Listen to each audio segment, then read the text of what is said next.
Nadine Lustre may reaksyon sa bansag sa kanya na Queen of Horror Movies. Nanalo si Nadine Lustre na Best Actress sa gabi ng parangal ng 48th Metro Manila Film Festival noong December 27, 2022 para sa kanyang pagganap sa Deleter, ang pangalawang suspense thriller movie project niya. Ang Chain Mail na ipinalabas sa mga sinihan noong July 2015 ang unang horror movie na ginawa ni Nadine. Ang Nocturno ang bagong pelikula niya na balak isali ng Studio Viva sa 49th Metro Manila Film Festival na magsisimula sa December 25, 2023. May fans na nais siyang bansagang Queen of Horror Movies dahil sa natanggap niyang parangal para sa mahusay na pag-aarti sa Deleter.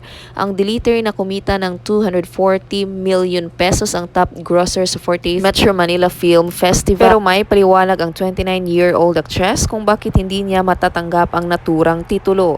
Parang hindi ko pa po makiklaim yung Horror Queen title kasi meron akong ginawang isang pelikula pero support lang po ako doon. Sobrang bilis lang po ako, lumabas lang ako saglit sa ilang scenes, ang valid explanation ni Nadine. Ang Chain Mail ang tinutukoy ni Nadine na pelikula na sandali lamang ang kanyang partisipasyon pero ang mukha niya ang ginamit sa poster. Binigyan din ng importansya sa billing ang pangalan ni Nadine sa mga publicity material ng Chain Mail dahil sa kanyang popularidad at tagumpay sa takilya ng Diary ng Pangit. Patuloy ni Nadine, I don't think I can claim it pero I'm really happy na naka-receive ako ng award sa performance ko sa Deleter. Inspirado ang dalaga sa pagsisimula ng shooting ng Nocturno. Sobrang excited lang kasi ito po talaga yung klase ng project na gusto kong gawin ever since. Excited ako kung paano yung mangyayari sa shoot namin at kung paano mag-unfold yung Nocturno.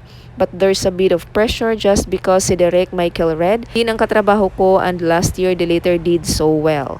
So every time someone approaches me na alam na meron kaming project, parang ang ano nila, sobrang ganda ng Deleter.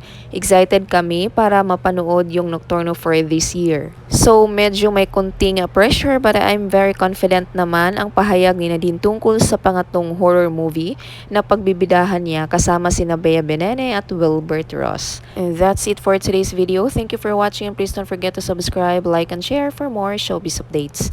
Bye!